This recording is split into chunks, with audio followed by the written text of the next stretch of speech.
Hey, what's up, everybody? Love and light. Hope you're feeling balanced and beautiful today. We got another one today. Y'all know what time it is. It's life. That's for the why. So that's learn yourself forever emerge. Truth and light. Let's do it so we can elevate to another level in life. A new level. Let's go ahead and get it. Let's talk about the purgatory and the signs and the dangers and all that good stuff of just knowing when you're walking into this place. So, who's even heard of purgatory, right? Hopefully, you have. Because man, some people be walking in this and it's not a good place to be. We gonna make sure that you never walk into this place. So let's begin by stating that first of all, heaven and hell is a mind state. You know, heaven is the kingdom within you. It's all within you. Heaven is within you, the kingdom within. So this is all just like within you type of stuff. And it has a certain look on the outside. So you can tell when you're in purgatory just by your actions or your feelings. And so, let's just get into it. Breaking this down, looking at this chart, right? This chart here, let it be the guide and the key. We're going to start at the bottom. A person who, oh, no, my bad. I am a person who, when love inspires me, mark it well. And as he dictates, so I sing. I want y'all to pay attention to that love because it's really important about this. So first of all, let's define purgatory so we know what we're talking about. It's not necessarily heaven and it's not necessarily hell, but it is a place. And it's basically a place where when you're trying to reach heaven, you'll basically, here it is. Yeah. When you're trying to reach heaven, it's a place where you basically go when you're trying to get rid of your sins so you can make your way to heaven because, sinners don't go to heaven. But sinning is a state of suffering, like you're burning. Sinners burn, right?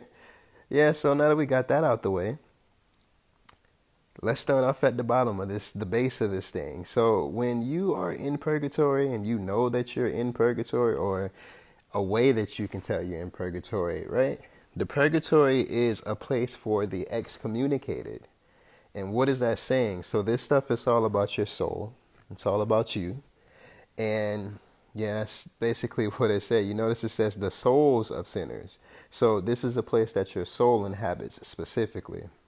And only the excommunicated souls go here. So what is that? That is basically when you forget about yourself and you excommunicate yourself. It's not really a external thing. Like you can excommunicate yourself from others, but like I say, this is more so talking about you excommunicating from yourself. Now, what does that mean? You know that voice that's in your head? Like, okay, some people don't talk to themselves. Me personally, there's always a narrative going in my head. I try to make sure that I'm in control of that narrative. But there is, in fact, a voice in you. It's in your heart, and it speaks in a quiet and still voice. You also have a voice in your stomach, and you have a voice in your head. Now, an excommunicated person has no connection to any of this. So they're just kind of drifting and wandering, which is called purgatory. So once you get away from the excommunication and you start to come back to self, you'll see here it says anti-purgatory. So that is basically the actual fields of purgatory. That's the fields of the actual place that we're describing. That's internal. Wild, right? So once you come back to self, that's when you take a harsh look at yourself and you start to repent. You start to this negligence that you had, this indolent, this unabsolved attitude that you've been having about yourself. You start to get rid of that, or hopefully you are, if you're trying to climb out of this place at least. So let's just say the fields is for the people that are late in repenting. They're just negligent in themselves and they haven't came to self yet. So they're still wandering the fields and they haven't walked through the gate of purgatory, which would be the gateway to your soul. Now, once you start dealing with your soul has this thing where it's basically trying to feel out the reality that it's in. It's like a safe haven in itself. But once you venture out, you have all these wild things that you come across that you've never experienced. So getting out of the sin or the purgatory, you'll basically come across certain energies like the love perverted energy. So a person who's in purgatory that's dealing with this, let's define that really quickly, because pervert isn't exactly sexual. It's basically when something is distorting it from its original like what it is. Like, you know how stuff they say it is what it is, and sometimes people just don't like what they're looking at, so they're trying to change it. That's perverting it. Just let stuff be, especially if you love it. So going back to the picture, once you step into the gate of purgatory, of coming back to self, you have the person who just can't take a look at things for what they are, the love perverted people. So this actually makes the person wrathful. They get mad at what they're looking at. This, and you gotta love what you're building in this life. All right. So this makes the person gets wrathful, or if they don't like what they're looking at because they don't have it, they could get envious, or maybe they're just proud. But you know, pride is a sin as well. Like when you're too proud of something, things are not perfect, and they always can be worked on. So you shouldn't just be proud like you're just the big thing popping, you know what I mean? And all that basically has to do with somebody who's still outside of themselves. They're still walking through sin, they're still walking through purgatory. And once we raise up a little bit more on this ladder, once you get past your acceptance of what things are, oh wait, before we go past it, one way you could really tell you're dealing with that love perverted energy, because all that wrath, all that envy, that's a person who basically has a problem with the fire element. All that stuff is rageful stuff. Like when you get frustrated, flustered, annoyed, upset, angry, confused, all those type of things, they heat your body up. Like when you get angry, your head starts turning red, you know what I mean? That is the fire element. So if you know anything about fire, and it goes right hand in hand with the love pervertedness, when you know how fire operates naturally, like the nature of fire, fire has what you call attachment issues. Like notice how fire doesn't just ignite itself. What I mean is you can't just have fire floating. Usually, or only fire can attach to things. Like you can set something on fire, but you can't set fire on fire. You see what I'm saying? So it has this attachment thing where it attaches itself to stuff, as well as it tries to control the space, because fire, it just kind of, it spreads, it knows no boundaries. So it's almost as if it's trying to control the area. That's why you have to tame and control flames. And that's what I mean by this love perverted person. If they aren't taming and controlling that fire, because fire facilitates change chemically. Like when you heat something up, it actually heats up the chemical components and allows change. That's why, you know, when you're mixing like tea or something and it's hot, the sugar dissolves quicker. So this love perverted person is the one who's always trying to change something. You see what I'm saying? But you need to relax.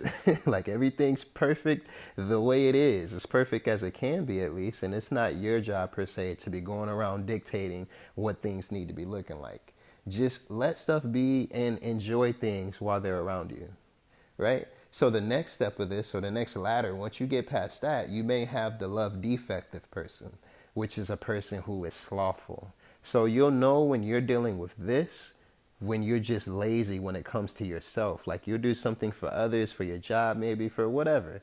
But when it comes to your goals, when it comes to your dreams, when it comes to your desires, when it comes to your passions, you just seem like you can't get up and get to it. You always have some type of excuse. And this is a person who's dealing with purgatory on the love defective side, because they just can't, they can't find that love within to get up and get it for themselves. It's like you're missing what's special about you, because what you have in your heart and in your mind, it deserves some attention too. And who else is going to give attention to it if you don't, and if you don't share it? So, that's a surefire way of letting yourself know that you're in purgatory. And once you get past that, you start loving again, you'll probably start to see things that are outside of you that represents that love within. So this brings a person to the love excessiveness. So what does that mean? You'll have the avaricious and the prodigal person, meaning the person who just loves money and material possessions and stuff. And that stuff, you can't take it with you. Like like I say, this is all about your soul, and your soul's really trying to just figure itself out. But once you pass this place, like there's only 72 years here, but one thing about it, we are infinite beings. We have no beginning and no ending. No divinity, no science, or any of that has ever proved where we come from and where we're going after this. So only thing that has really been proven is that energy doesn't die. It just transfers or goes somewhere else. So if you're getting too caught up in the avaricious and the prodigal part of this environment, then you'll be forgetting your soul and your soul purpose, because your soul is infinite, and these things here, they die away. They change form and all types of stuff. You never change. You're yourself. You're just building on yourself. You may have that gluttonous person next, which is, obviously somebody who can't keep their mouth closed, got to stuff it with all types of food. And it doesn't even have to be physical food, but just somebody who just wants to eat everything up.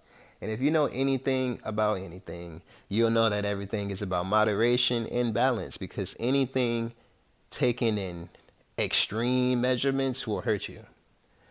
Anything. It doesn't have to be like candy. It could be anything. Like even vegetables, they have those oxalates. Meat, they have like the fats. All this stuff will hurt you after a while. After that, you get past that and you maybe get to the lust. And that's, a whole topic in itself. I don't think that one is so much sexual perversion out here.